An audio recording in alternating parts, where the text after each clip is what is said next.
Y tenemos dos clases de células fundamentalmente diferentes. Procariotas y eucariotas. Pro significa antes de. Cario viene de la palabra, de la raíz etimológica carion, que significa núcleo. Entonces, esta significa antes del núcleo, ¿ok? Y eu significa verdadero. Eu es verdadero. Entonces, eucariota significa que tienen un verdadero núcleo, ¿sale? Así que procariotas, la gran clasificación son las bacterias. Todas las bacterias son procariotas, ¿ok? Y las eucariotas son protistas, hongos, plantas y células animales, que es de lo que se trata esta clase de biología celular humana. Nos vamos a enfocar en la función de las células animales y por ahí una que otra vez vamos a tocar alguna bacteria, ¿ok? Entonces, antes del núcleo las bacterias, después del núcleo o núcleo verdadero, las eucariotas. Y aprendan esas raíces etimológicas. Eu, pro y carion, ¿sale? Si las procariotas, que son las bacterias como esta de aquí, no tienen núcleo, lo que tienen es un nucleoide. Siempre que escuchen la palabra oide, significa que parece, pero no es. Oide, que parece, pero no es. Entonces, este parece núcleo, pero no es un núcleo, ¿ok? Nada más, así como acá en la célula se forma un núcleo, lo que no es una membrana ni nada, aquí esto se pone, tampoco es una membrana, y se aglomera nada más el material genético en esa área, ¿ok? Ese es el nucleoide. Y entonces, si esta célula sí tiene un núcleo, ¿a qué pertenece? ¿Procariota o eucariota? Eucariota. Eucariota, perfecto. Y si se fijan internamente, es mucho más compleja. Esta célula eucariota tiene muchas más cosas que esta procariota. Las funciones son más avanzadas, ¿ok? Esta célula es una célula animal o vegetal. Vegetal. Animal. Vegetal. ¿Vegetal? Vegetal.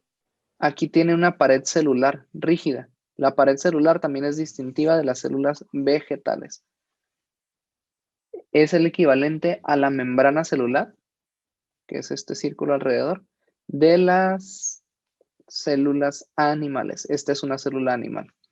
Otra diferencia es que las plantas necesitan guardar mucha agua, entonces generan vacuolas gigantes. Todo esto está lleno de agua, ¿ok? Esta es la célula animal. ¿Qué similitudes tienen las procariotas y las eucariotas? Las procariotas tienen y las eucariotas una membrana similar, bueno, más o menos.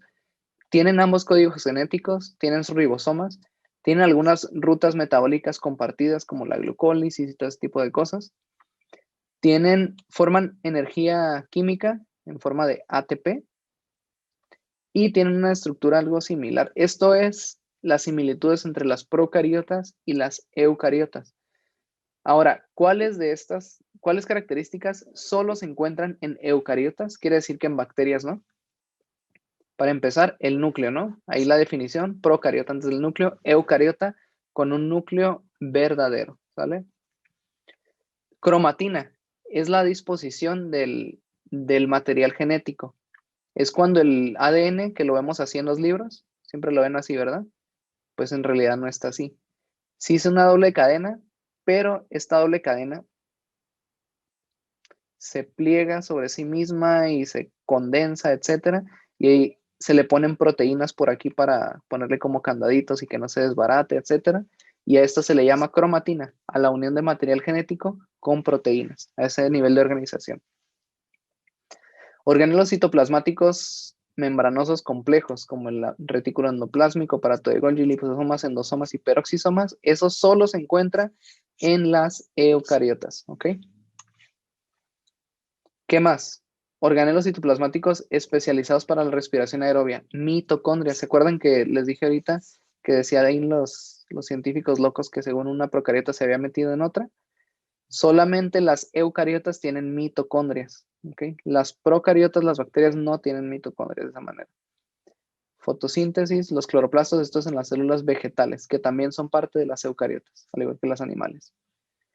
Algunas tienen cilios y flagelos complejos. Uno muy conocido es el espermatozoide que tiene aquí su colita y esta la giran para poder desplazarse de un lugar a otro en busca del tan deseado óvulo. ¿Okay? Y hay endocitosis, fagocitosis. Endocitosis es que meten ciertas cosas que necesitan a la célula y fagocitosis son como parte de nuestro sistema inmune, por ejemplo. Cuando nuestro sistema inmune, vamos a dibujar aquí un macrófago, que es una célula del sistema inmune, de repente ve una bacteria por aquí que no le cae bien, que no la quiere, que la va a dañar, no es un esperma, es una bacteria con un flagelo. Entonces, lo que hace es se convierte en Pac-Man y se lo come. Se come a esta bacteria y la destruye por dentro por medio de sus enzimas líticas y todos sus procesos de defensa. ¿Ok?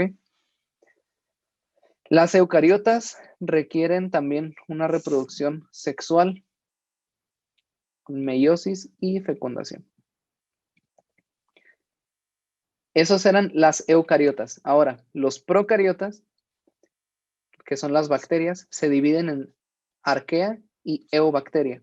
Las arqueobacterias son las más arcaicas, las más viejitas, y estas viven en ambientes extremos, ¿ok? Ambientes extremos. ¿Como cuál? Metanógenos, que viven en ambientes donde solo hay puro metano, ahí se desarrollan bacterias. Halófilos, donde solo hay sal, como en el mar muerto, pues no está tan muerto porque está lleno de bacterias también. Acidófilos, en ambientes muy ácidos como el ácido estomacal, también ahí se encuentran. Termófilos, en temperaturas muy, muy extremas, por ejemplo en lava volcánica se han encontrado bacterias. En icebergs, en glaciares se han encontrado bacterias también. Entonces, estas son las locas que les gusta vivir al extremo, en ambientes extremos. Y después tenemos eubacterias, que son las que más conocemos nosotros, como la que les mencionaba en la primera clase, como E. coli, que estas son las que muchas veces nos provocan enfermedades, pero dato curioso, nuestro organismo, nosotros, nuestro cuerpo, nuestro aparato El aparato digestivo en digestivo específico, tiene tiene más coli. células bacterianas que células nuestras, que células propias. Entonces, es muy interesante cómo nosotros coexistimos con las bacterias y esas bacterias buenas que nos ayudan nos permiten protección de bacterias malas que nos pueden provocar enfermedades. Entonces, ahí cuando lo vean en sistema inmune y todo eso, está muy interesante la relación de bacterias y humanos. Microbiología también, por ahí lo van a ver. Las eucariotas, las células eucariotas, acá estábamos en procariotas, ya vimos la clasificación. Las eucariotas tienen la capacidad de especializarse. ¿Qué quiere decir? Cuando el óvulo se une con el espermatozoide, forman una sola célula que se llama cigoto. Y esta es una célula madre totipotencial. Totipotencial quiere decir que tiene la potencia, la capacidad de transformarse en cualquier tipo de célula. Y entonces de esta célula nacen todos los órganos embrionarios, de ahí venimos todos de una sola célula, que se va especializando y diferenciando en células de la sangre como los eritrocitos, en células del sistema nervioso, en tejido conjuntivo para sostener nuestros órganos, en tejido óseo como osteocitos, etcétera, etcétera. Y tenemos más de 200 tipos de células en nuestro cuerpo. Y todo eso viene de una sola célula madre totipotencial. ¿Ok? Entonces, las eucariotas tienen la capacidad de especialización, cosa que las procariotas no tienen. No se especializan porque generalmente son unicelulares. ¿Ok?